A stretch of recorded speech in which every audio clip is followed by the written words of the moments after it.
those who don't know me, my name is Nancy Moody, and I'm the president of the East Granby Historical Society.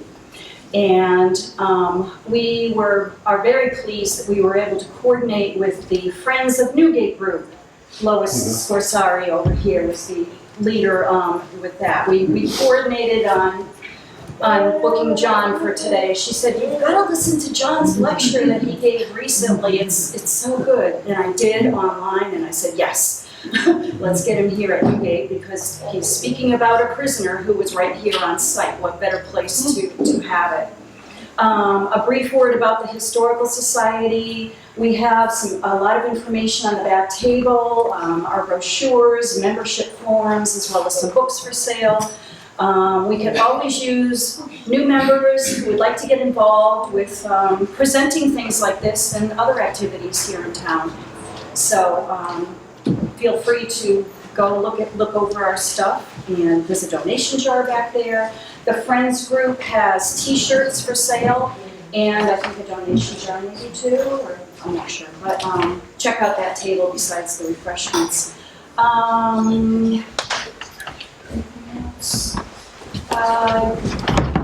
That's all for now, so I will let Morgan and her son Eli introduce our speaker.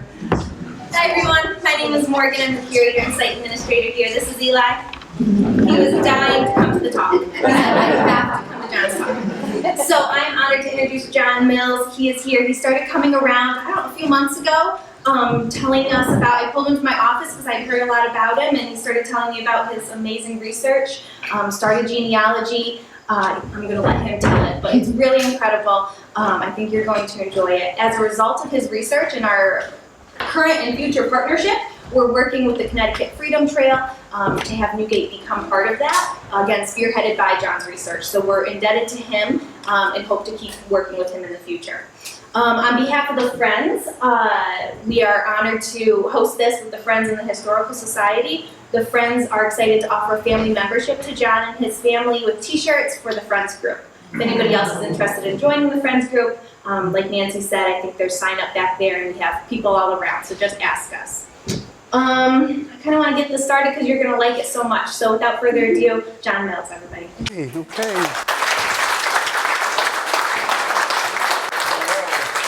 Wow, this is the introduction by Eli, that introduction. I love it. Well, thank you all for coming out. This presentation I'm going to try to condense because when I put it together, it was meant for a larger amount of time. And so I'm going to condense it. I start out kind of talking about, my own history and my own genealogy. So I think that's the part I'll try to condense down. I'll probably go through those a little quickly. And then we'll get into what you guys really want to talk about, which is Prince Mortimer. So I guess I need the clicker. So who am I? My name is John Mills. I was born in San Diego, California in 1970. I moved my family to Connecticut in 1998 following my career. And I tend not to represent myself with regards to my profession. I tend to kind of represent, I'm a husband, father, grandfather. That's kind of how I identify. And so when we in coming to Connecticut, or in my journey in life, and as a youth, I had an unconscious belief of lesser value based on my skin color. And I say that as my first statement because it was something that I didn't realize until later in life. It just was. I just saw it as a definitive fact. And it was kind of odd because growing up in California, my father was heavy in the 70s into Black Power, Black Panthers, us organization. Like he was hard and fast into that type of dialogue. And so in our household, it was always like, your skin is beautiful. Your hair is great. He's always trying to re-emphasize value. But even with that, I still had this unconscious kind of bias against myself and anyone who looked like me. And it took time for me to kind of recognize that, but I had it.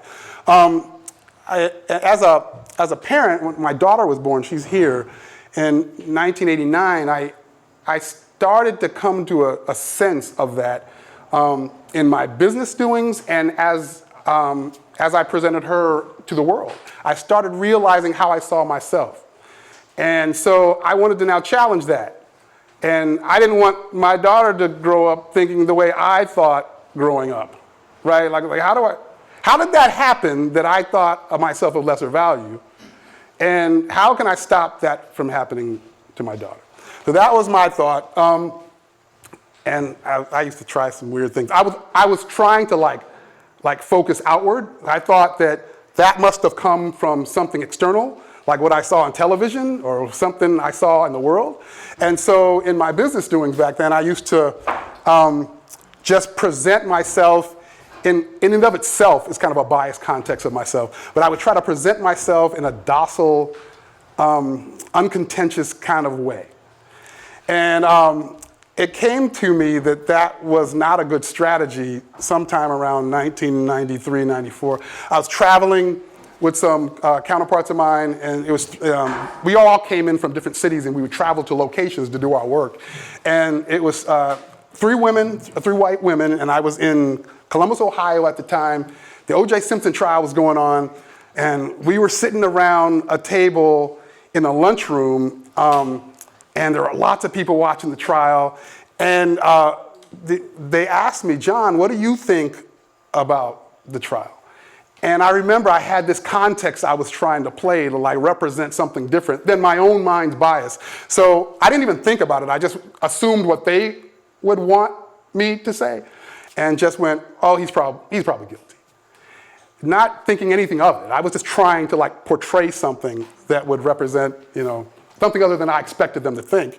And the response I got back was, see, John, that's why we like you. And I had to like dissect that for a while.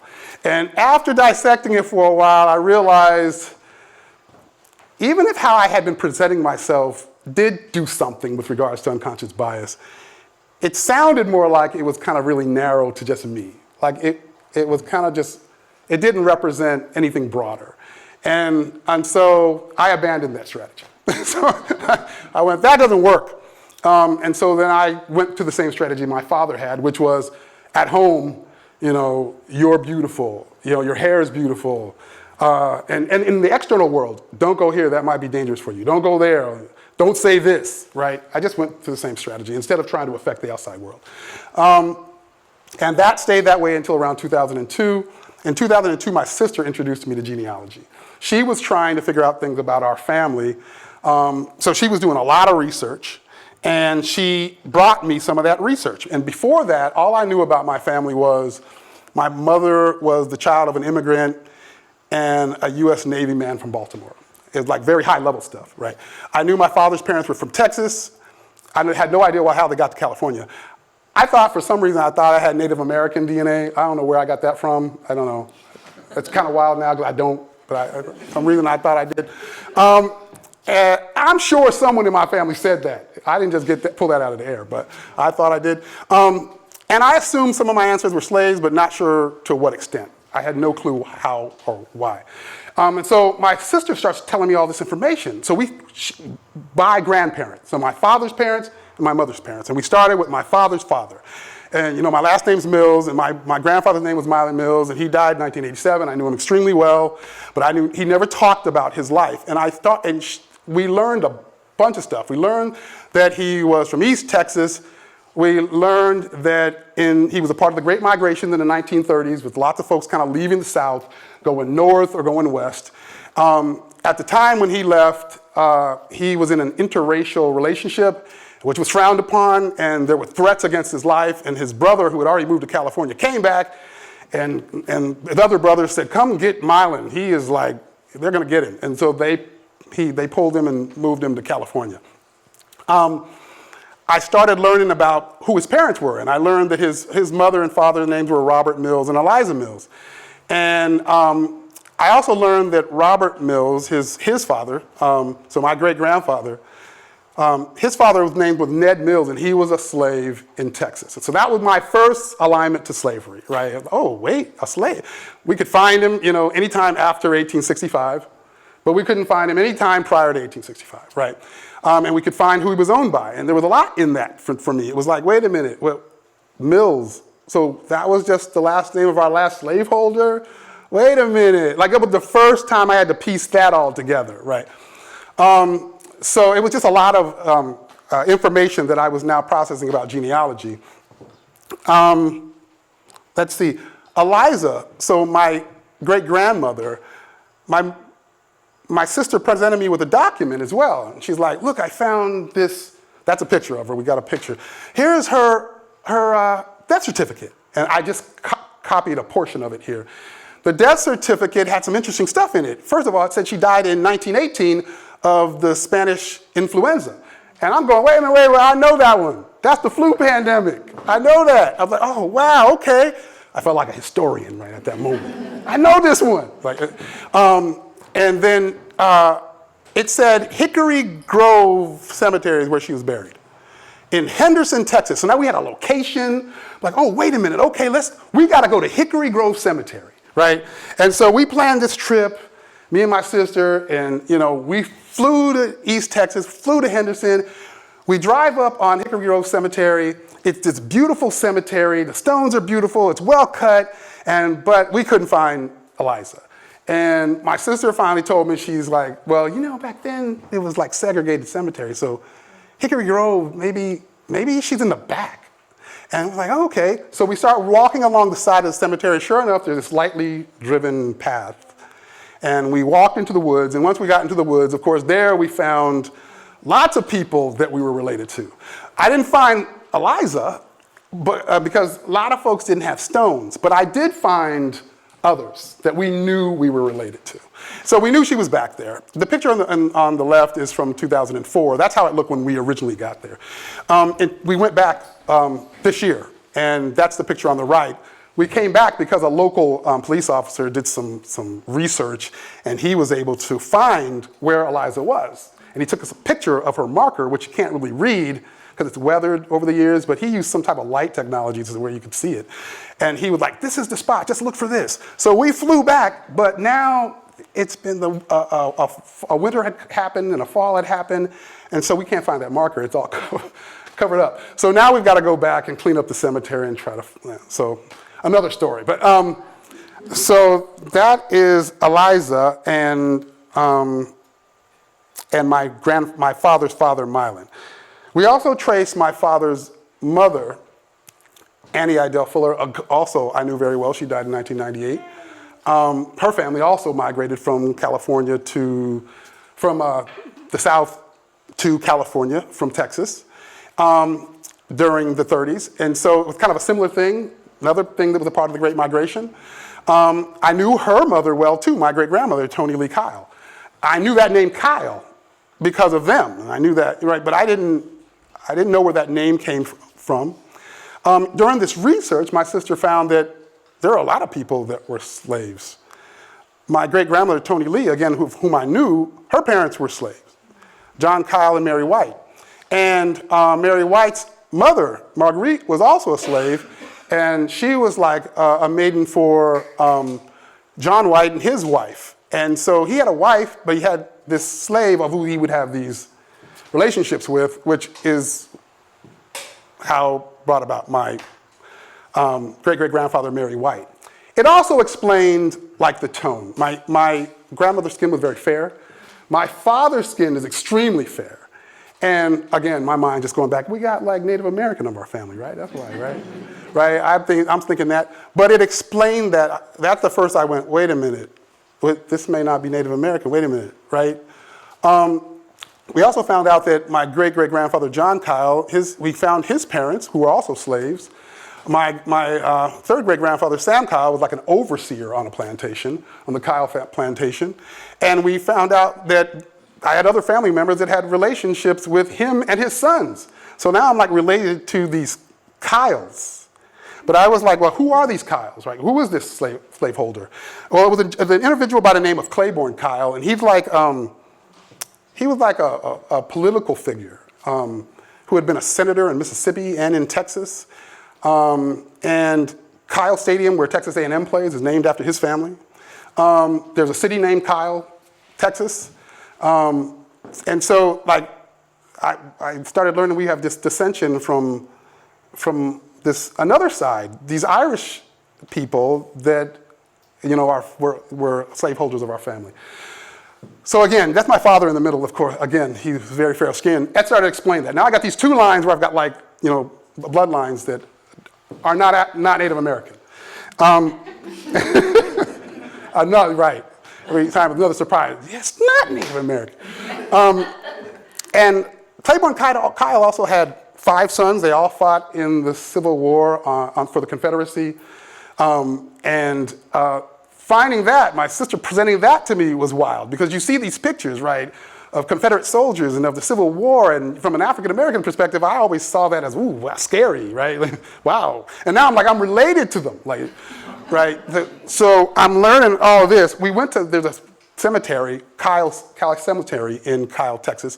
So we go to the cemetery to see if we can find some of our ancestors there. And so that's me standing right in front of Claiborne Kyle's headstone, the slaveholder. You can't see it, but long past me, there's like a tree line. So similar to the other cemetery for my great-grandmother, Eliza Mills, all my ancestors are behind that tree line.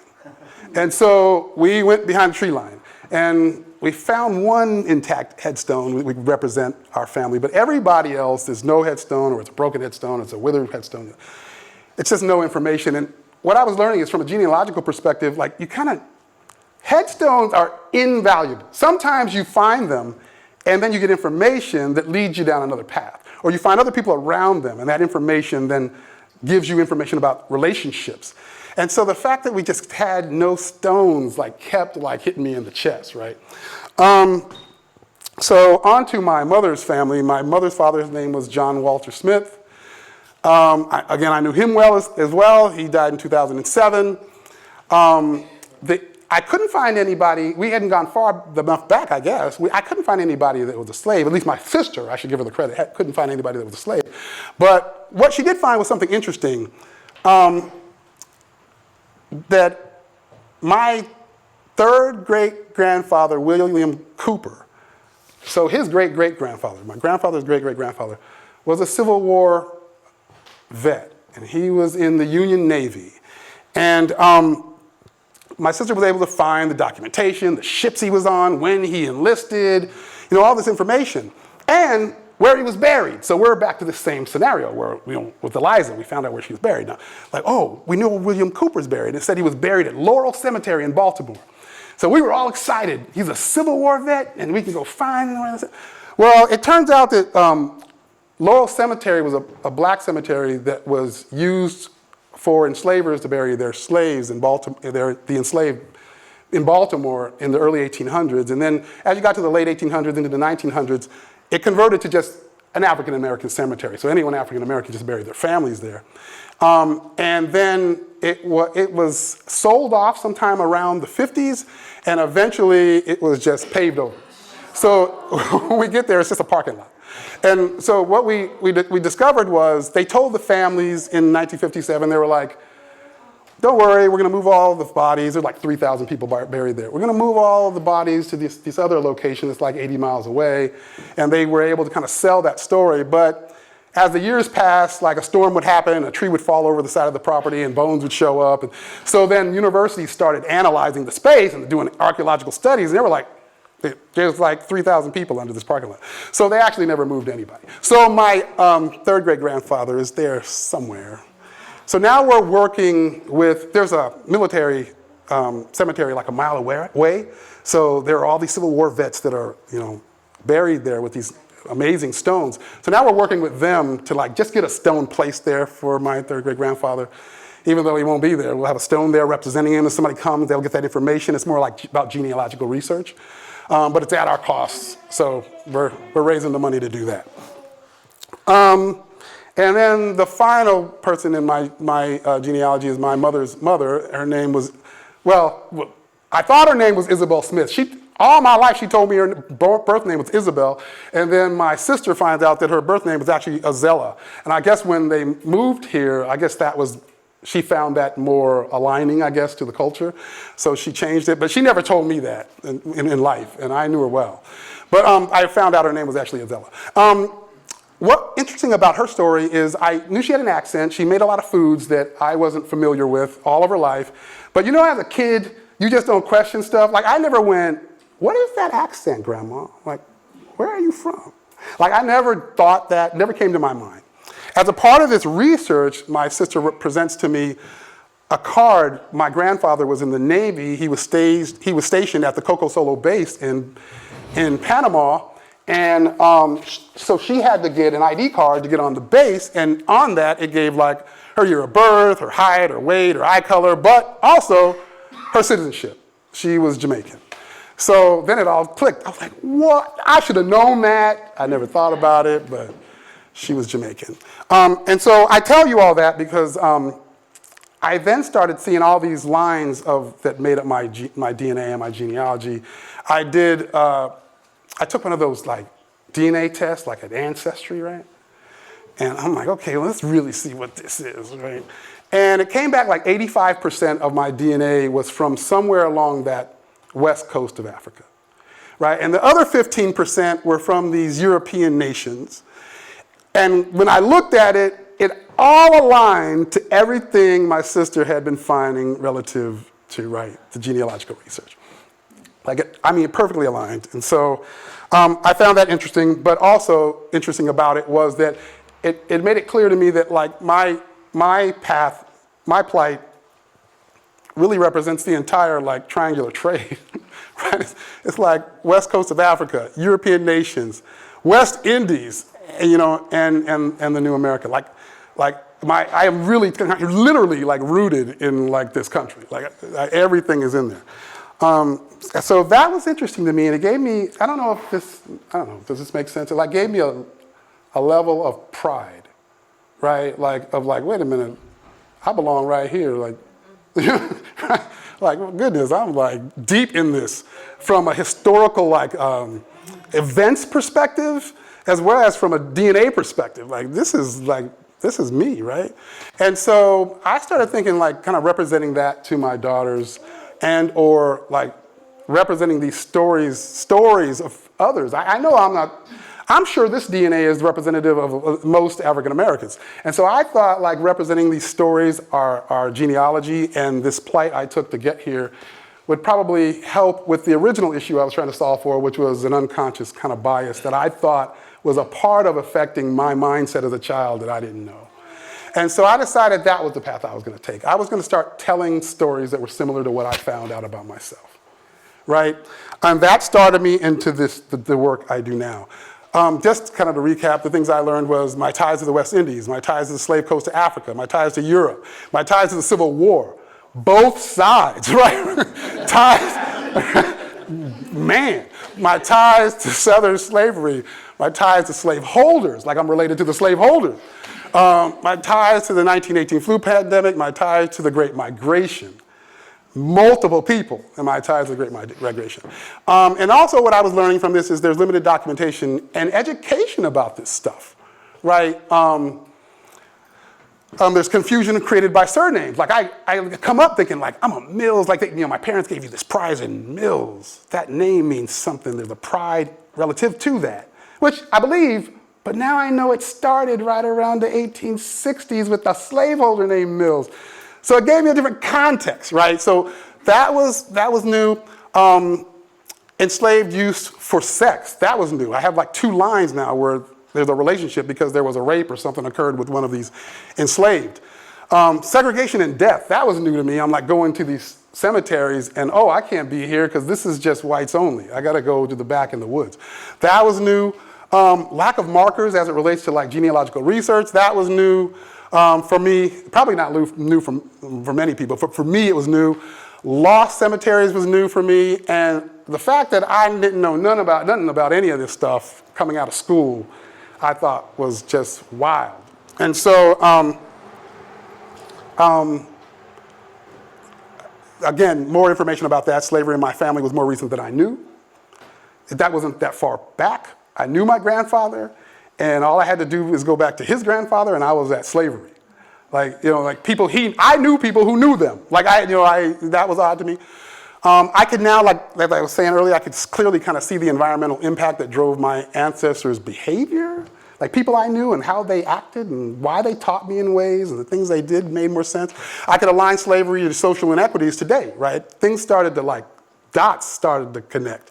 And so again, as I said, my strategy kind of changed, which brought me to what I do now. So initially I used to go, we would travel, and we would find stories in different states, and I would try to provide my context based on my genealogical research to the story that I found, and I would try to tell that story. And COVID hit, and so then we couldn't travel. And then I was like, oh man, I gotta find stories in Connecticut. Are there stories in Connecticut? I didn't know a lot, right? I'm like, okay. So I started researching things here, which brought me to a lot of people, but one of which was Prince Mortimer. So I'm reading this, researching, and I find this book by Richard Phelps called Newgate of Connecticut. And in it, it had this, couple paragraph blurb about Prince Mortimer. And when I read it, there were a lot of things that hit me about it. But before I tell you what those things are, the way these things hit the writer of the book are a little different than how they hit me. I'm gonna have to put my glasses on because I can't see the screen. I'm gonna try to read this to you guys. So these are the two paragraphs that are in the book. Prince Mortimer, a prisoner, lived to a very advanced age. He died at the prison in Wethersfield in 1834, supposed to be 110 years old. He commonly went by the name Guinea, which was probably given to him on account of his native country. His complexion did not in the least belie his name, for surely he was the personification of darkness visible. His life was a tale of misfortunes, and his fate won the commiseration of all who knew him. He was captured on the coast of Guinea by a slaver when a boy, was transported in a filthy slave ship to Connecticut, then a slave colony, and was sold to one of the Mortimer family in Middletown. He was a servant to different officers in the Revolutionary War, had been sent on errands by George Washington, and said he had straddled many a cannon when fired by the Americans at the British troops. For the alleged crime of poisoning his master, he was doomed to Newgate Prison in 1811 for life. He appeared a harmless, clever old man, and as his age and infirmities rendered him a burden to the keepers, they frequently tried to induce him to quit the prison. Once he took his departure, and after rambling around in search of someone he formerly knew, like the aged prisoner released from the Bastille, he returned to the gates of the prison and begged to be readmitted to his dungeon home, and in prison ended his unhappy years. So I read this, and I'm like, hold up, where's Wethersfield Prison? Where's Newgate? Right, but there are other aspects of this relative to my own life that touched me. But again, before I kind of get into those, I found another book. So this one was written, Richard Phelps was a resident of East Granby. He was resident of this town. And so he wrote this book from his perspective because this was a prison, Newgate, that he saw often and intrigued him, right? So he writes the book in 1844 in pamphlet form. It was re-released in 1860, re-released again in 1876, and then his son re-released it in 1901, which I got a copy of that one, the 1901 one. So I found another book written about Prince, but it was written, years and years later. It was written in 2006. Because now I'm intrigued, so I start researching. And it was written by a gentleman by the name of Dennis Caron, was a friend of mine. I've been talking to him, I've gotten to know him now. But the interesting passage in his book, it starts off kind of telling you why he's writing this book. And there's a paragraph in that beginning that he says, frankly, he's speaking of the passage that's in the Newgate, the Richard Phelps book. Because he found that same two-paragraph passage in Newgate, which prompted him to write his book in 2006. And he says about that passage that I just read to you, he says, frankly, this passage did not make any particular impression on me at its first reading. The appeal of Prince's story struck me only after I reflected over the dates that Phelps mentions. Prince died in 1834 at the stated age of 110. So what struck him is he's 110 years old, he survived all these years as an enslaved person. Right, that's what hit him. And that's when I realized, wow, we've got completely, totally different perspective. That's not what hit me, right? What hit me were a lot of things, but not that. When I first read it, my experiences I just had with all these lost cemeteries, I first thought he was buried in Wethersfield, but there's no Wethersfield prison is there? Where is this place? Is it under a parking lot? Right, like that was the first thing that came to my mind. And then like second in there, here I gotta put on my glasses again, see, this is terrible. I gotta get those what are they called, those progressives? The next thing in here says, his complexion did not in the least belie his name, for surely he was the personification of darkness visible. Like, he was like really, really black, he's basically saying. I don't know what for the purpose, it didn't seem like he was saying it in a demeaning fashion, but just the fact that I had had that struggle in my family, and my father was so light, and he talked a lot about his struggles, and so like just reading that like struck me, like the colorism concept. Then where it says he was a servant to different officers of the Revolutionary War, had been sent on errands by George Washington, also struck me. I got these things numbered wrong, so forgive me. But I knew that information wasn't really documented. That's number 4. I skipped over number 3. But number 3, he was captured on the coast of Guinea by a slaver when a boy. That one struck me from a trauma perspective. Because like my mind started going, wow, I mean, imagine somebody like being, your child just being taken, right? And the parents, what happened with the parents? And then he's taken to this whole nother land, and then like it just felt traumatic. Like, so those were the initial things that struck me, not the 110 years. So I start researching, that drove me into deeper research to figure out like, okay, like what was his life like? What happened with him? What was his work like? And I started researching his slaveholder, and his slaveholder was a gentleman by the name of Philip Mortimer, and Philip Mortimer came to this country in 1737. He was Irish immigrant. He came to the Massachusetts colony, and I found this book that was actually put out in 1850, History of Irish Settlers in North America. And in it, they're talking about how when the same year Philip Mortimer came to the country and came into Boston, the Irish in Boston were having an issue. Like they felt that there was like a national prejudice against the Irish, right? And so because of this prejudice that they felt, Philip Mortimer and a list of cohorts, a list of other folks, they create this society where they just pool their money so they can ensure that other Irish, whether poor or elderly or, or whatever issue they may have, are taken care of. Like they're like supporting their own because they feel a level of prejudice, right, in the colony. And so that's the first thing I found. I thought that was fascinating, and because there's a conflict in it, right, ultimately, as we continue to tell the story. But it was fascinating that how it started. The next place I find him, so this is in 1737. The next place I find him is in 1742. He's still in Boston, hasn't gotten to Connecticut yet. And he's getting married to his wife, her name is Martha Blinn. So I'm still trying to figure out when he get to Connecticut. Then I find him in 1749, now he's in Connecticut. So sometime between 1742 and 1749, Philip Mortimer comes to Connecticut. And he builds a business, a rope walk.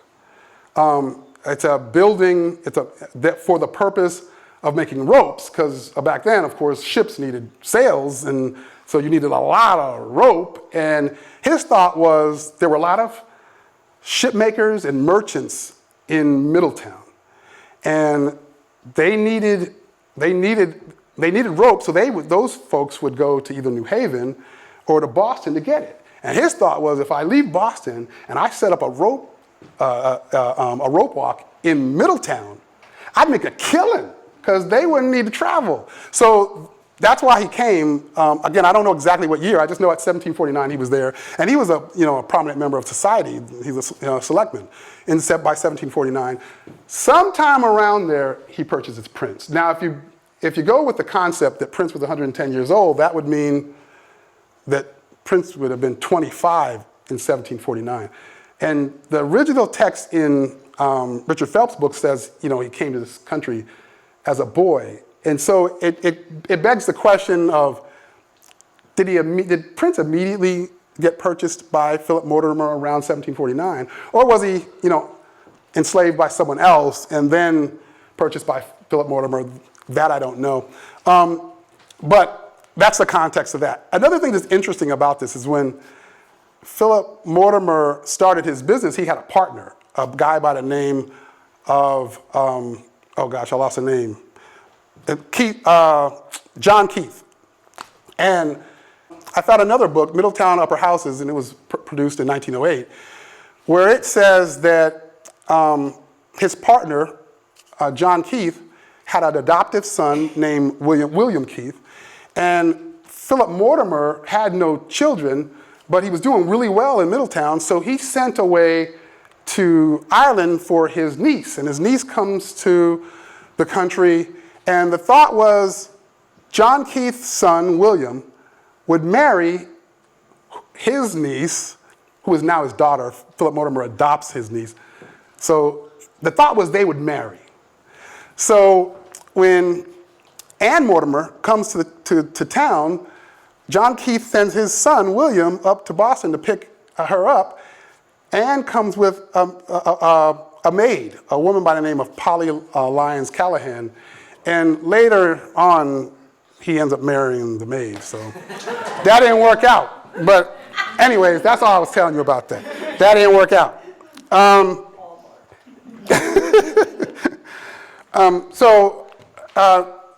So this is just, I'm going to use this slide just kind of talk through other things that kind of happened in Prince Mortimer's life. And this is just a depiction of Main Street in Middletown around 1770. And it kind of shows where Philip Mortimer's house is and like what his profession is. And down the street, on the opposite side of the street, it shows Philip Mortimer's rope walk, his business. And right next door is Captain Gleason, the slave dealer, which is, in my mind, keeps wanting to think he just went right next door to, purchase enslave these people that he needed for the rope walk. But so Prince spent most of his life working in that rope walk. If you align to Richard Phelps's book, during the Revolutionary War, he was sent to war. And he came back, but he continued to be enslaved when he came back from the Revolution.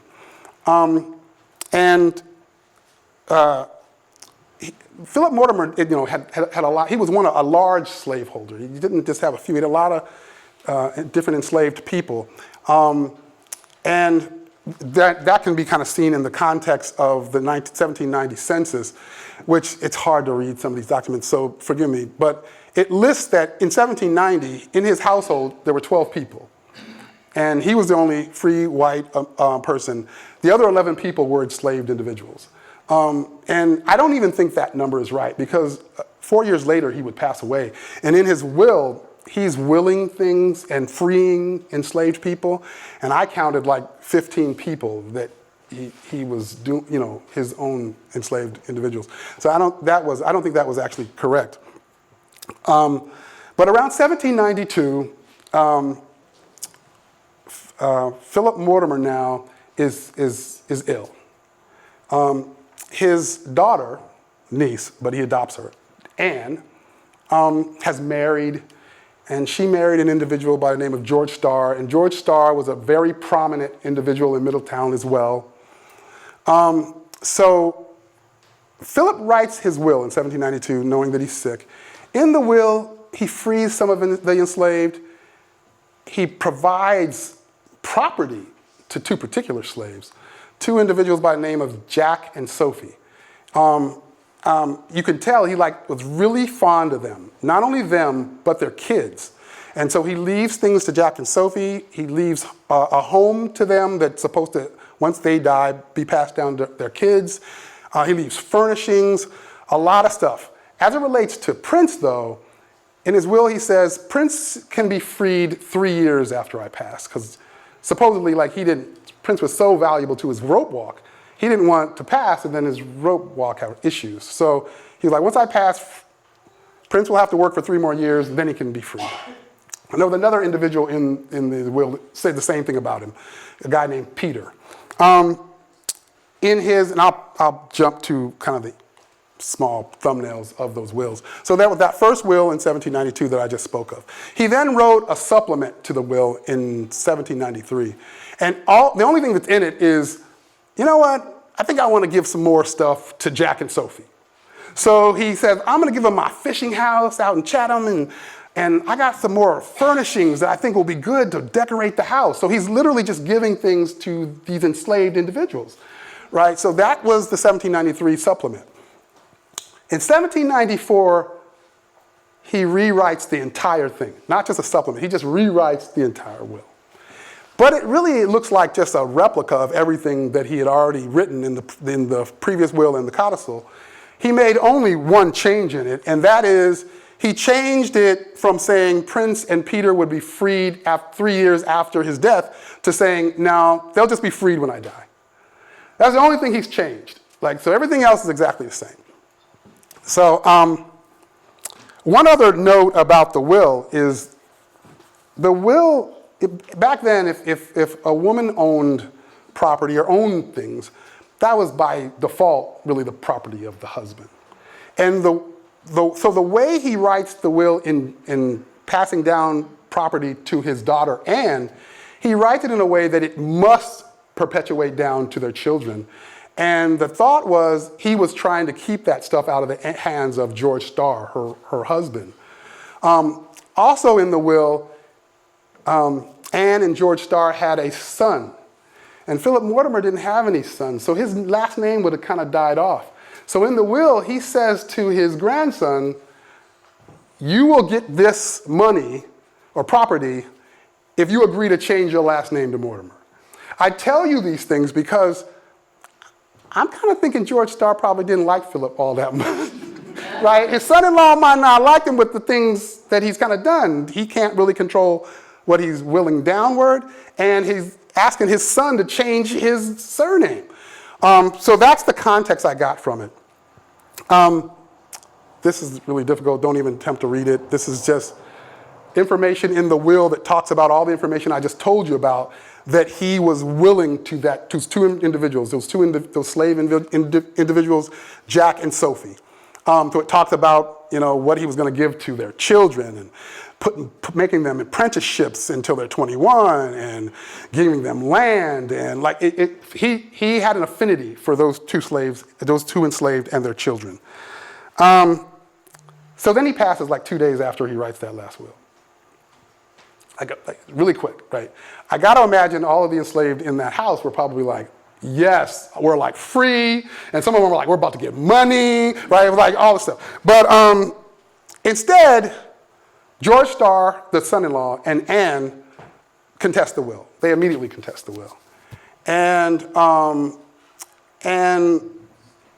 they actually were able to produce a case that overturned all of those various versions of the will.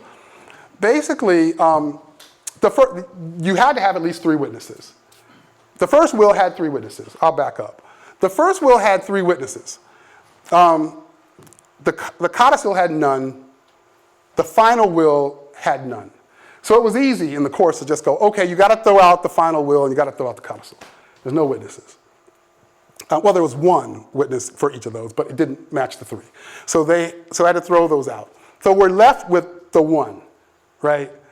And they were able to throw that one out as well because in it, similar to what Philip Mortimer did when he was in Boston, where they had that society where they were we're going to take care of our Irish brotherhood and all of our, our descendants and all of our Irishmen. And they pooled money to do that. He was doing a similar thing in Middletown. He says in his will he wants to set up a granary, and he wants to fill it with grain, and he wants it just to be for the poor and those that were, hard on their luck of the town of Middletown. So that's in his will as well. And George Starr is able to argue that even though he had 3 witnesses, all 3 of them were residents of Middletown. So since they're residents of Middletown, doesn't that mean he kind of willed things to them? Because they're benefiting from the will. And that doesn't work. You can't be a beneficiary and a witness. And the courts were oh yeah, all right. So they threw it all out. So the will's out. And that's basically what the appeal says. That's what I was about to read to you. So the will was out, so they had to go into probate. And so then they had to list all the valuables and everything he had in his estate. And I found it interesting that in that probate documentation, it shows you some of his enslaved, and you'll see near the top, you'll see Jack, and Jack was worth $10.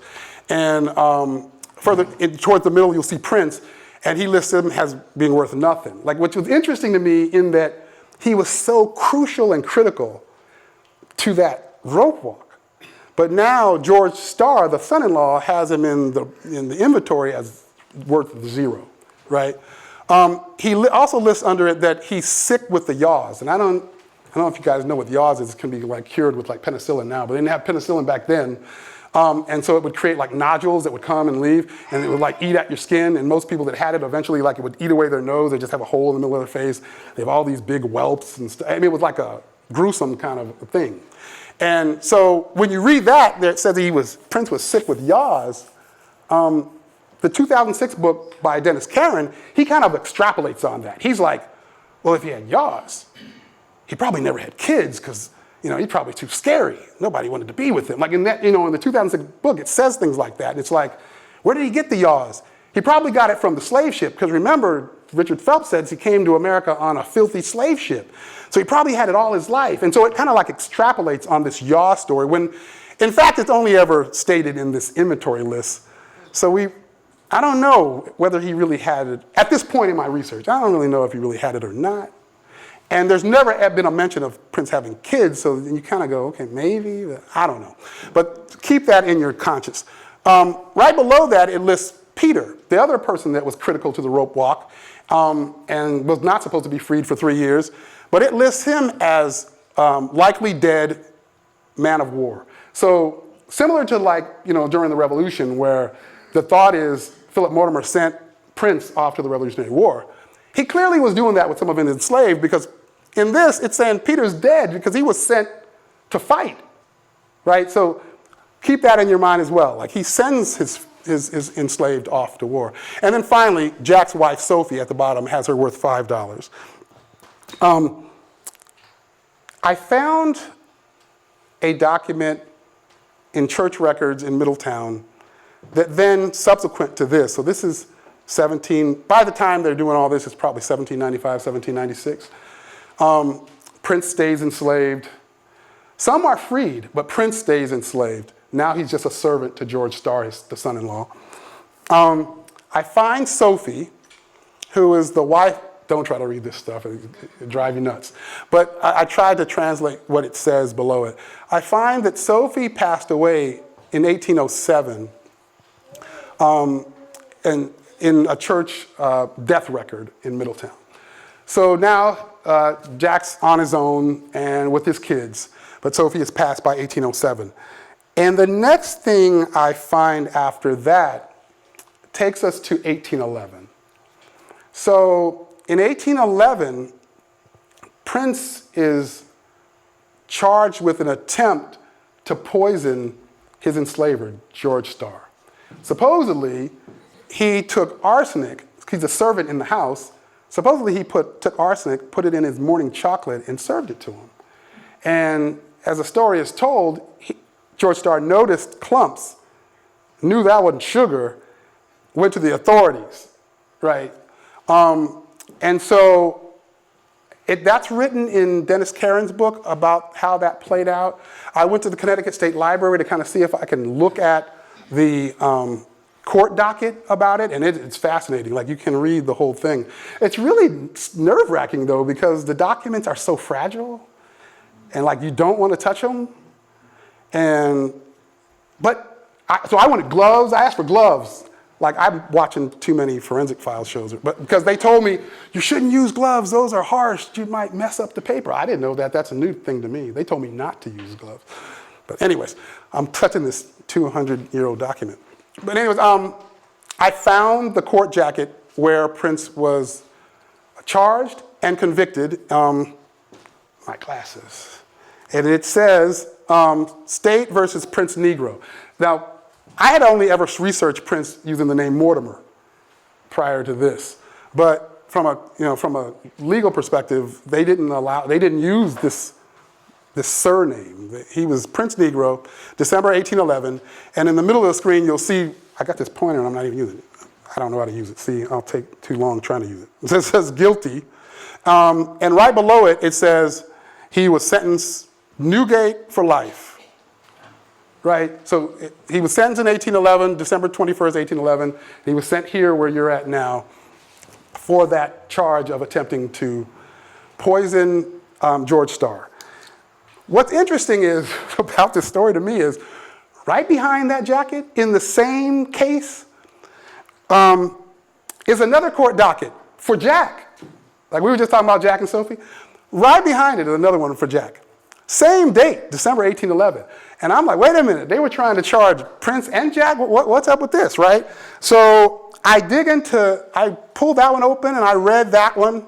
And there's what it says. It says, Jack Mortimer, a person of wicked mind and disposition, maliciously intending to poison and murder George Starr of said Middletown on or about the 5th day of August last past, did unlawfully and wickedly solicit, instigate, advise, persuade, and procure Prince, a Negro of said Middletown, servant of the said George Starr, to give and administer a quantity of arsenic of rat's bone. It's like, so they were charging them separately, but they're saying Prince may have administered it, but that wasn't his idea. Jack wanted George Starr dead, right? So that's what they were saying, which is fascinating to me, and it kind of was logical, right? Prince lost his freedom, but Jack and Sophie not only lost that for a time, they lost all that property and the furnishings and, right? So when I read that, I was like, oh, wait a minute, that makes sense that would have happened, right?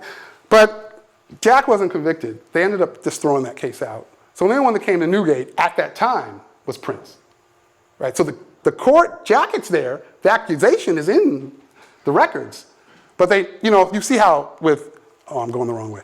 You see how with Prince, they have a verdict, guilty, but with Jack, there's no verdict. It stops. They charge him, but then they drop it. So let's see. What's interesting also struck me about this is during that time, around the late 1700s, early 1800s, there had been some really prevalent, well-documented slave uprisings. And it was creating a scenario where slaveholders were a little fearful of the enslaved. Like, they might try to kill me when I'm asleep type stuff, right? They were a little nervous. And so I started looking up things relative to that time because I knew that was happening. And what I found is, exact same year, 1811, same year that this conviction happened, is the German Coast Uprising. So in Louisiana, there's this mulatto overseer, enslaved person, on Manuel Andre's sugar plantation in Louisiana. And Charles plots a plan to take arms that are stored in that plantation, because that was like the local militia storage place as well, this plantation.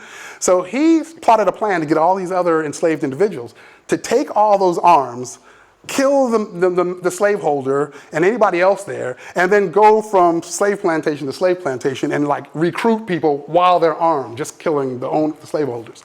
And then they were gonna walk towards New Orleans. Like, there's probably more to that. I don't not quite know why they were going that route, but then they were gonna walk towards New Orleans. And so they started it off. So they kill Manuel Andre's son. They hit him with an axe, but they don't actually kill him. So he's like still alive. And they get all these arms and they start walking and they go to the next plantation. They recruit more slaves. And they just go next plantation, more slaves. And there's all these contradicting stories. Some people say it was like 200 people. Others say it was like 500 people. Like, I don't know. He had a lot of people and they were all armed. Manuel Andre, the slave plantation owner, since they didn't actually kill him, he was able to go kind of tell the story, recruit a militia. They ended up getting the U.S. Army. They had the U.S. Navy. They ended up getting all kinds of people, and they cut them off before they got to New Orleans. And the slaves ran out of ammunition, so they all were captured. 95 of them were killed. A whole bunch of them were beheaded. They would like put their heads on these stakes around town to just kind of scare any other, enslaved person from ever trying this again. And at the time, and may still be, at the time it was the largest slave uprising that had ever occurred. And so what struck me about that, this is the same year that Prince is being accused, George Starr's, wait, he's trying to kill me. Also, during that time, they used arsenic as medication. And so it was common to have arsenic. So all these questions come to your mind, like, was it really arsenic? Or did he accidentally put arsenic in it? Or Dennis Cairns asked in his book, arsenic was a common medication for yaws. Did he really have yaws? And he was using arsenic for the yaws? And there was an accident there? Was there even any arsenic at all? Like, there's all these questions, right? But was it just a fear happening at the time relative to slave uprisings that caused George Starr to just overreact? Like, we don't know the answer to that. The other thing about the story to me is interesting is I found this document in a book called History of Middlesex County. It was written in 1884, and it lists like individuals who contributed money to building the courthouse in Middletown. And there are some people that are part of this story in it, like Philip Mortimer and George Starr. And George Starr donated like a good percentage of what they needed to build this courthouse, like 5%, some $7,000 for that time, the 40 pounds would represent. And so that also made me start thinking like, George Starr had like, he was like a known person in the town, as well as he was a contributor to the courthouse there. So was there like political or social influence as well relative to Prince being accused for that reason, right? And so I kind of talk about this in this slide, basically what we just talked about. Like now, as I'm learning more about this story, those 4 things that I thought of early, now I'm like, as I'm doing the research, I'm thinking of some other things, right? Now I'm like fear of slave revolt, socioeconomic inequality, like there's all kinds of stuff at play that were a part of like this demise relative to Prince and Jack, right? And then I learned the most fascinating thing to me about all of this is that Prince is sent here to Newgate in 1811 for life. In 1822, Jack is accused of attempting to burn down one of those properties. Okay? By now, Anne Starr and George Starr had passed away. And their property had now gone down to their child, Martha. And Martha is the one that makes the accusation. She makes an accusation that Jack tried to burn down one of the properties. Hard to read, but I'll tell you what it says. Essentially, this is a court jacket that I was able to look at the Connecticut State Library. And basically it's saying he was convicted, found guilty of arson, and he was sent to Newgate for 5 years. So in 1822, it wasn't just Prince here. It was Prince and Jack here at the same time. Like, what were those conversations like? right. That's what came to my mind. Wow, they're both here at the same time. But also interesting in reading that, the entire jacket of Jack's accusation and him being sent here to Newgate is fascinating. But by 1825, I'm looking at a prisoner list from Newgate Prison. By 1825, I don't see Jack. Like I look at that 1825 prisoner list, I see Prince Mortimer. He's still here, but Jack isn't here. So I'm like, what happened to Jack? I know he was sent here for 5 years, so he should be here from 1822 to 1827. But in 1825, he's not here. I think I know what happened to him. I think, but it's a guess. But I think I know what happened to him. In Middletown, there was a doctor by the name of Ebenezer Tracy at the time, and he had counting books for all of the people that came in to see him, all for various ailments. And it's at the Connecticut State Library as well. And there's a section for Jack Mortimer. And so anything that's billed to him is in that section. So when his kids would go to the doctor, like his child, Rachel Mortimer, would go to the doctor, that's billed to Jack. And so Jack, right? And I don't know who this Jeffrey guy is, but he's clearly like a descendant of somebody relative to Jack Mortimer. So it's billed to Jack. At the end of that Jack Mortimer section, it says balanced by death, right? So Dr. Tracy knew he died. Right above that, Jeffrey's, whatever he went to the doctor for under Jack's account, was also balanced on December 5th, 1825. So I'm making an assumption that like those things probably relate, and Jack died in 1825, and I assume he died here, and I think he's probably buried in the Newgate Cemetery, which is like a half a mile south of here. That's what I'm assuming. Jack is here. So I found that fascinating. I started digging into some more research, and so I went to Wethersfield, because now I wanted to find, okay, Prince died in 1834 at Wethersfield. He's probably buried there, right? And so I go there, and there's a marker at Cove Park, which is where the prison in Wethersfield was. I should probably back up. When Prince was sent here, he was here from 1811 until 1827, and many of you may know that in 1827, they shut down this prison, and they took all of the prisoners from here, and they sent them to the new prison that they had built for the state that was in Wethersfield. And so Prince was only here from 1811 to 1827, and then from 1827 until his death, he was at Wethersfield prison.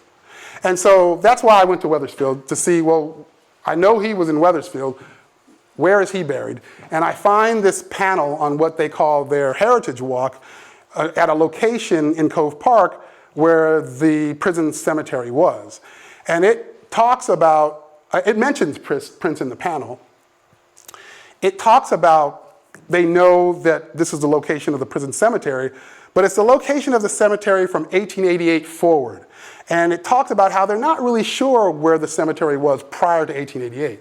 So the thought was, Prince is here, but he's not in this cemetery. It's some other that's lost on this property, right? So that's what I got from that panel. But another thing that I got from it is, it doesn't really tell Prince's story. Like, it just kind of just says, yeah, here's where the prison cemetery was, and there's this guy that was enslaved that tried to kill his master. And that kind of hit me, right? I'm like, that story is so rich. And if he was taken from his parents, and he was in Middletown as a slave for like 70 years.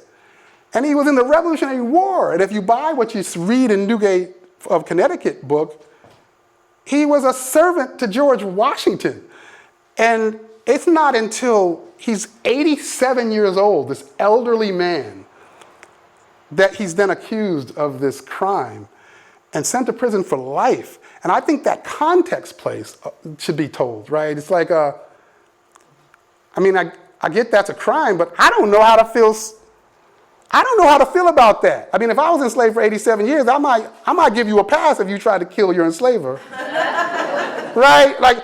Right. So I kind of, didn't really like that panel. So I started working with a group called Daughters of the Revolution, and they're a group of women who can trace their descension back to someone who fought in the Revolutionary War. And so I was telling them, look, there's this guy, and it says it's in this book from 1844, he was in the Revolutionary War, and you should recognize him as long as everyone else. And they were like, okay, John, we'll do that, but we need some specific things from you. We need you to find corroborating evidence, something more specific that says he was in the Revolution. And we need you to find a living relative of Prince. And I'm going, well, wait a minute. This is gonna be tough to do, and I wasn't sure that it was the right thing to do. Because given that time and what I had found with my own family, kind of lack of a documentation, what if I can't find that? That just means he can't be recognized? It felt like a conflict to me, right? That I'm being required to live to that standard when at the time they were thought of as less. So you may not even have that documentation for that reason. So I struggled with that, but I was gonna try, I went back to Middletown, and I wanted to kind of trace, where were these places at? Maybe I can get some more information from some of these cemeteries to get this information that the Daughters of the Revolution are asking me for. And I'm like, where are those places today? And I was able to figure out, where Philip Mortimer's house is on Main Street, that's O'Rourke's Diner, so that's not gonna tell me nothing. And, wait a minute, where that slave dealer was and where the rope walk was, that's Luke's restaurant. Wait a minute, there's nothing there, that's not gonna tell me nothing. But what was there was Mortimer Cemetery. So I'm like, okay, let's go look at Mortimer Cemetery. So I go to Mortimer Cemetery, and my wife, my mother-in-law, we go to Mortimer Cemetery, and we find these fabulous stones, right? George Starr and Anne Starr, and Martha Mortimer, the granddaughter, and it's just beautiful stones. And I find Philip Mortimer, and he has this tomb, this large tomb, and in his tomb is his partner. John Keith is buried in the tomb with him, along with a guy named John Easton, who was a slave dealer, a ruthless slave dealer. That's a whole other story. But he's buried in the tomb, Philip Mortimer. But I couldn't, of course, there weren't enslaved people there, so I couldn't find any information that would help me in my path to kind of get in the Daughters of the Revolution to help me. So then I put out a petition on Facebook, and I'm trying to garner support to just kind of convince the Daughters of the Revolution to come, let's think about this, right? Maybe we want to do this, right? I left that out there while I continued my research. In the court documentation, since it said Prince Negro instead of Prince Mortimer, I started looking in military records for that name, but Prince is a common enslaved name. I did find, I list 2 here, but I did find 3 Prince Negroes that were from Connecticut that were at Valley Forge, right? One of them died in 1775, 76. He wasn't at Valley Forge, but he was in the Revolutionary War, had the name Prince Negro, and he's from Connecticut. But I was able to exclude him because he died. And then I found a second person who was an American Indian, and so I was able to exclude him because he was an American Indian. So I excluded him. The only person that kind of met the criteria was this one person in the Connecticut 5th Regiment, and the Connecticut 5th was with George Washington, went to Valley Forge. Guy's name is Prince Negro, he's from Connecticut. But again, that's not enough to tell me that it is the Prince Negro I'm looking for. That could have been one owned by someone else. I needed to somehow tie that person to Philip Mortimer. I took that information to the Daughters of the Revolution just seeing if they would just take it as is. And they were like, no, you gotta tie him to Philip Mortimer, which I already kind of knew. And I was able to find, all of the muster rolls for that individual, and when he was sick, when he wasn't sick, where they were at, what was going on with them. So it was fascinating, but again, I was never able to tie him to the enslaver. Thus, I can't get him recognized. I can tie him to a enslaver, which is, again, kind of an oxymoron.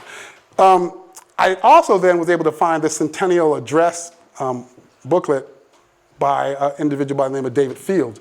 And to me, this is corroborating, but maybe not. He talks about in here, Middletown and their contributions to the Revolutionary War. And they contributed so many men, including their enslaved, that he says at the end of this, instead of asking, therefore, who went into the war from Middletown and Chatham, this year we may rather ask who did not go. So I saw that more as, come on now, he likely did. I mean, they were sending everybody from Middletown, right? I saw this as something that would corroborate it. But again, the Daughters of the Revolution didn't agree with that. And then lastly, if you remember earlier when I talked about that individual in the probate documentation, the guy named Peter, who was assumed dead because he's likely dead because he was a man of war. Again, we knew Philip Mortimer was sending his enslaved into war. So I have these pieces, but it still hasn't been enough to convince, organizations that recognize Revolutionary War veterans that Prince was there. And so I'm still working that angle. I was also working that second angle they asked me to work, which is relationships. Did he have any living relatives? And I was able to find something that I'd never read before. I never read it, and it's not mentioned in Dennis Caron's book. It's not mentioned in Newgate of Connecticut in 1844. But in Christ Church records in Middletown, it lists that Prince had 3 kids. This is the transcription of it. It lists that he had a child named John, Samuel, and Zilpah. And so that was the first I'd ever heard of that. Wait a minute. I thought he was too ugly to have kids. That's what it said in Dennis Caron's book. But I was like, wait a minute, he had kids. So I started trying to find them. How do I find them? And maybe I can start tracing them using the same techniques that my sister used to kind of trace our genealogy. I was able to find John in Middletown. He ends up going to a pauper's house when he's older. He never had kids. He kind of dies poor at that house. I never find Samuel. I eventually find Zilpah. And I find Zilpah with the help of Dr. Jesse Nasta, who is the director of the Middlesex County Historical Society. He's also a professor of African American Studies at Wesleyan. I'm talking to him one day, and he's like, there's this document that says that Martha Mortimer, the granddaughter, after Jack dies, starts giving property to Jack and Sophie's kids. You should check that out. It's at here. And he told me exactly where to go find it. I'm like, oh, wow. So I'm back to the Connecticut State Library. I can skip over that. This is just me kind of speaking at Wesleyan in October 2021, which is after that discussion is when Jesse Nasta told me all of this. And at the time, his class was doing research on Prince Mortimer, and the thought was, he knew my plight, so he thought, maybe my students can help you, right? And so that's why I went to speak to him, but I kind of feel like maybe I just kind of was doing their homework a little bit. You know what I mean? I was talking, and they were like, though, I don't know. But,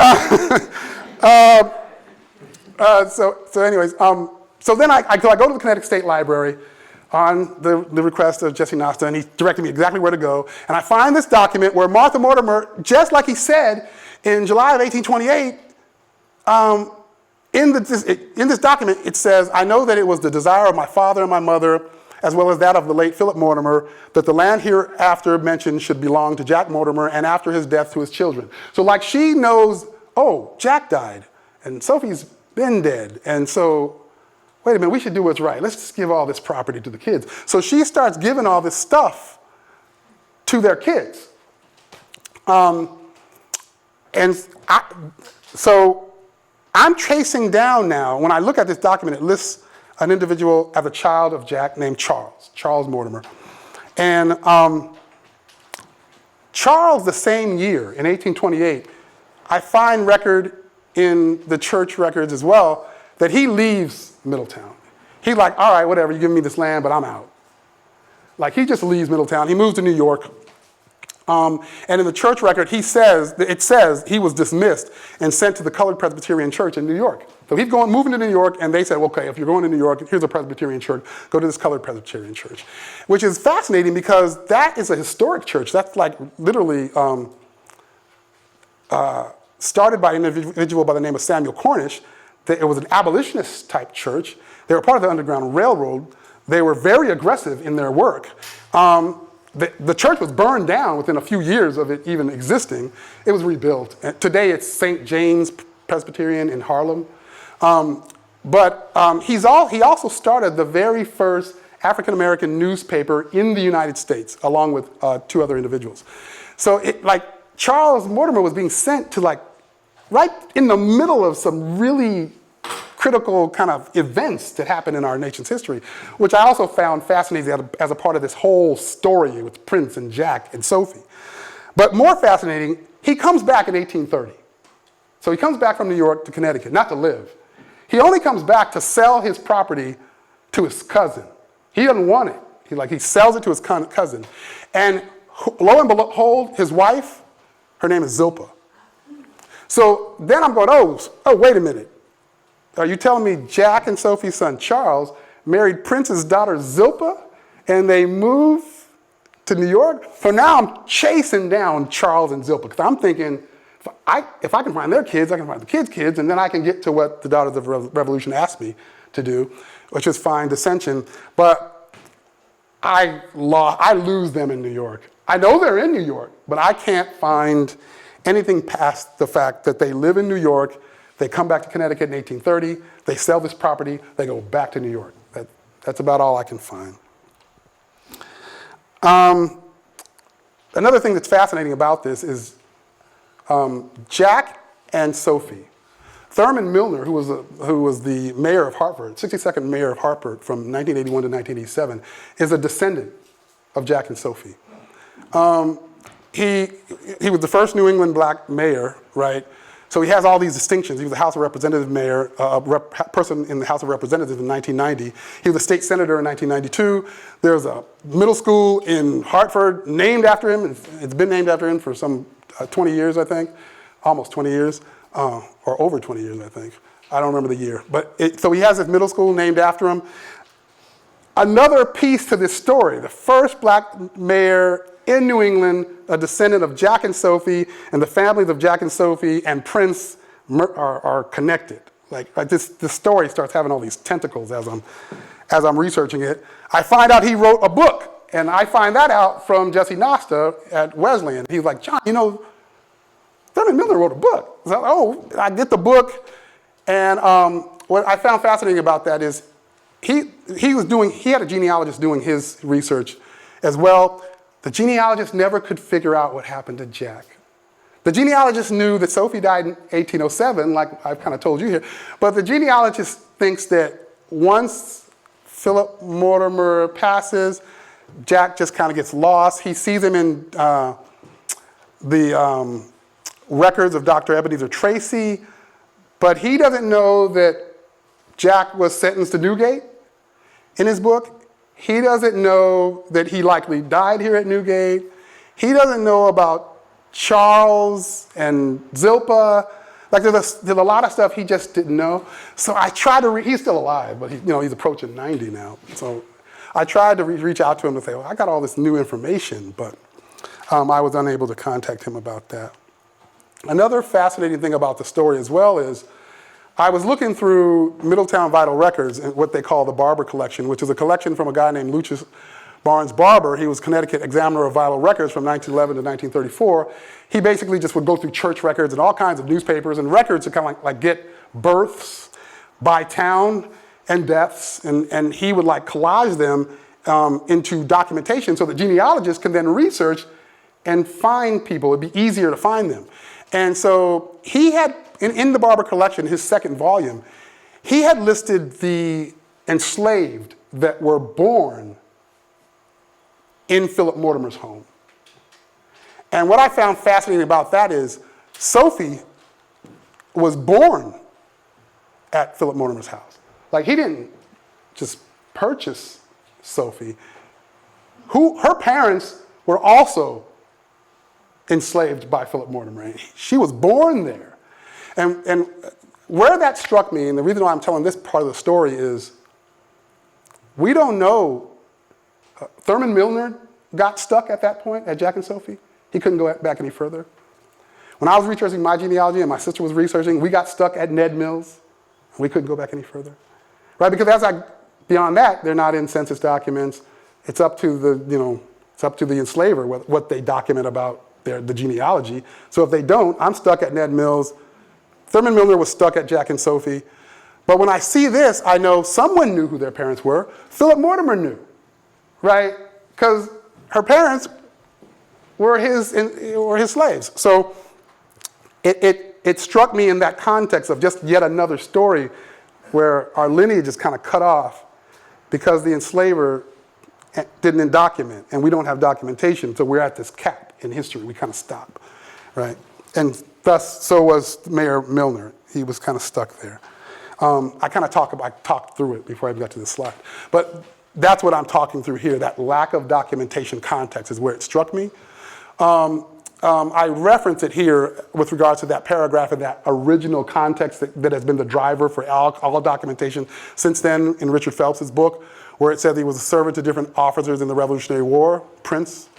And the fact that I'm struggling to kind of find the enslaver tied to that individual that was at Valley Forge, and and we don't know anything past Jack and Sophie. That's where that lack of documentation line comes in that I can relate to in my own genealogy, right?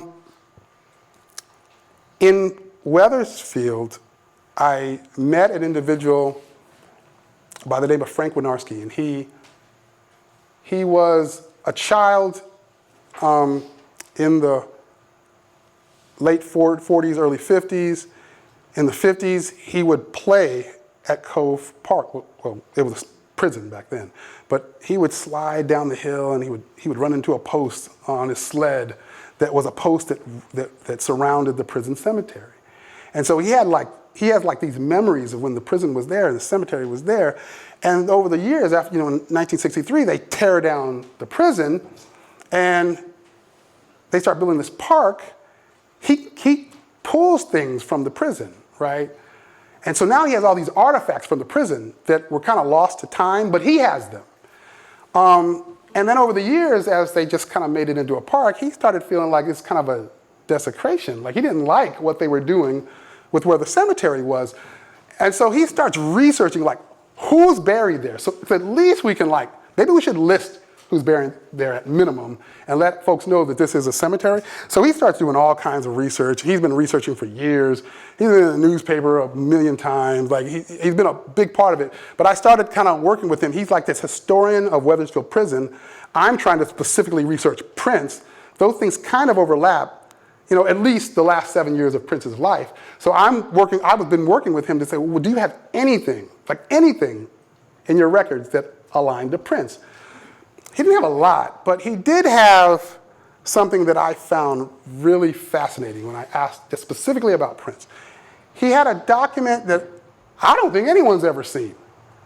He gave me a copy of it, and it basically was an autopsy when Prince died. And so the prisons would put out reports every year.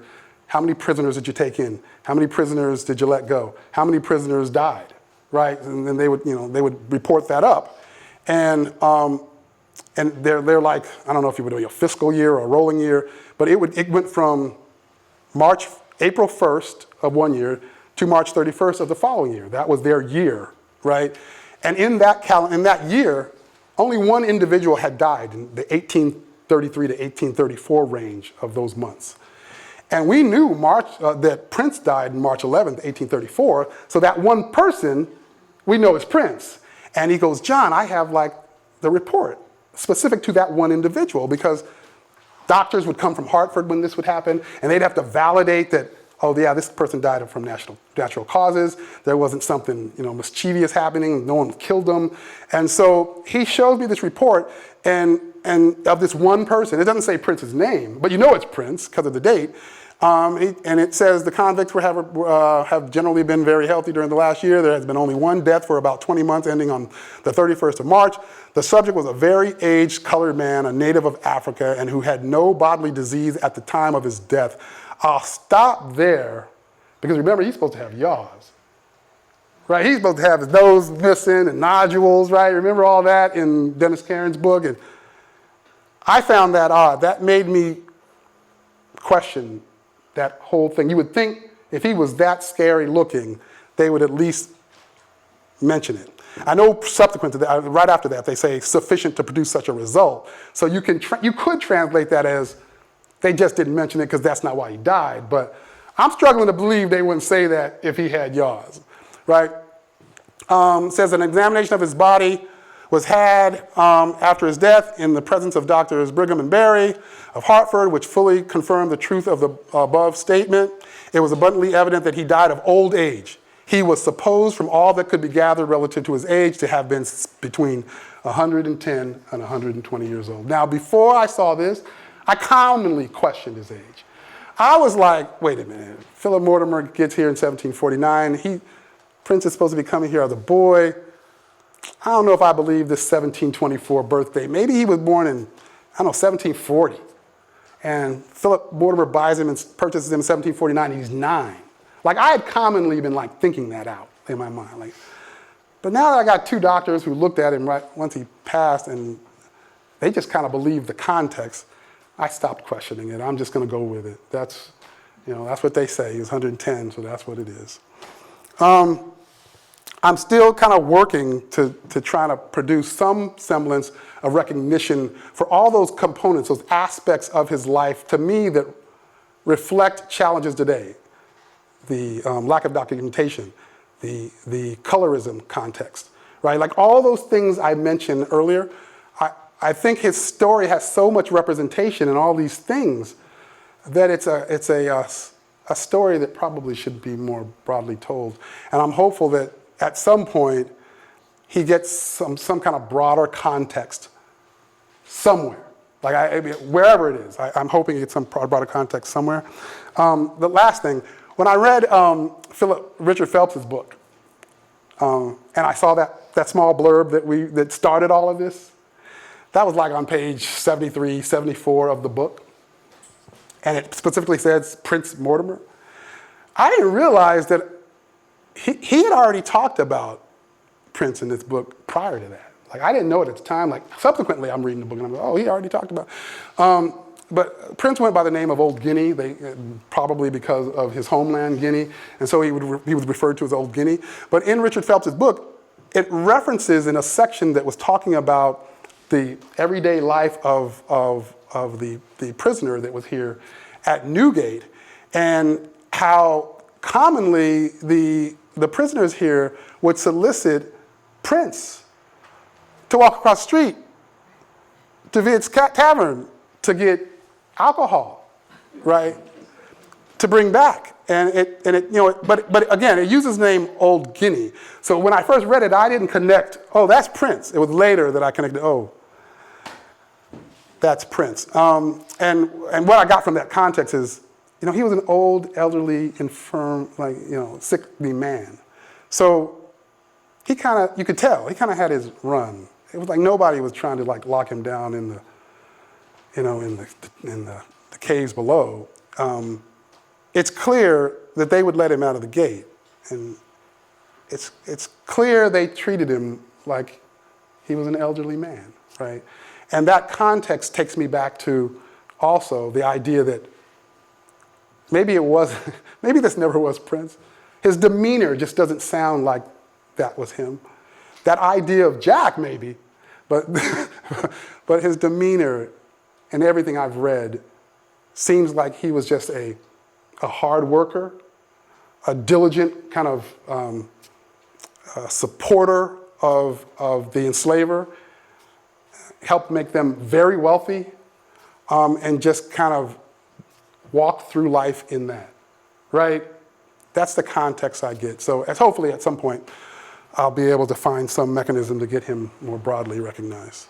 And with that, hopefully you guys enjoyed the presentation. I'll open it for questions.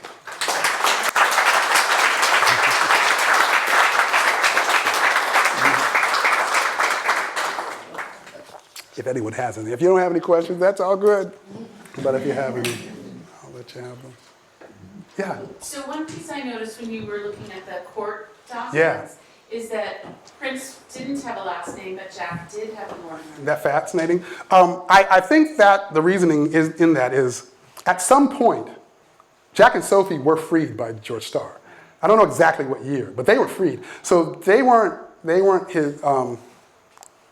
really enslaved by him anymore. And I think they had made a choice to use the Mortimer surname, whereas Prince was still enslaved. And I think from a court's perspective, or from the muster roll perspective, from the country's perspective, I don't think they like the idea of you using the enslaver's last name. That's why in those representations, they don't do that. They say whatever name you were given in Negro. So I think that's why. Yeah.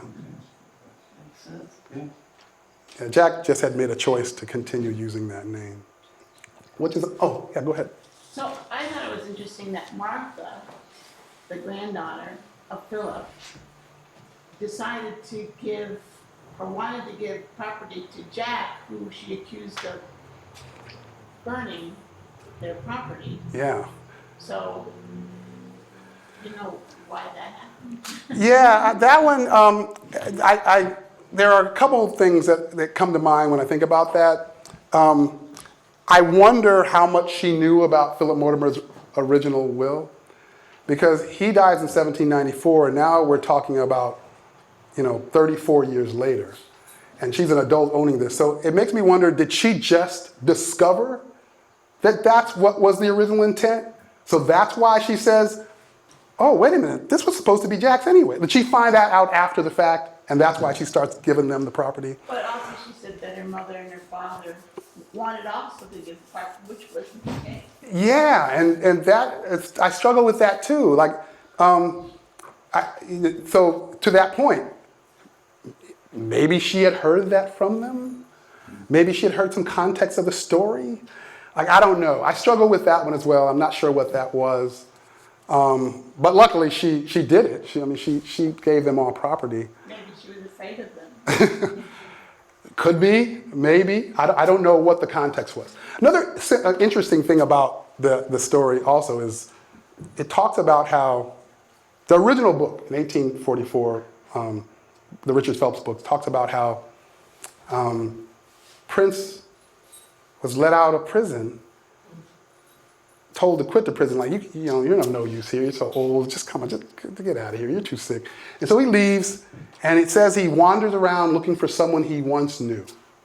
And he can't find them, so he comes back to the prison gates, begging to get back into prison, because he's got to be fed, he's got to live. So they let him back into prison because he can't find whomever. When I learned all this stuff, I started wondering, understanding that he had kids, like we didn't know that before, and understanding that Charles and Zilpah moved to New York. Like, were those people that he was wandering around looking for, were those his family he was looking for? Was that Charles and Zilpah? Were those his kids he was trying to find? Like, now I wonder that, but all documentation prior to, all the books prior to that information don't realize he had kids, so it just thinks he's, they write it in a context like he's trying to find friends. But my mind, I'm now thinking he may have been trying to find his family, and they left Connecticut, so he came back to prison. So that's another interesting part of the story.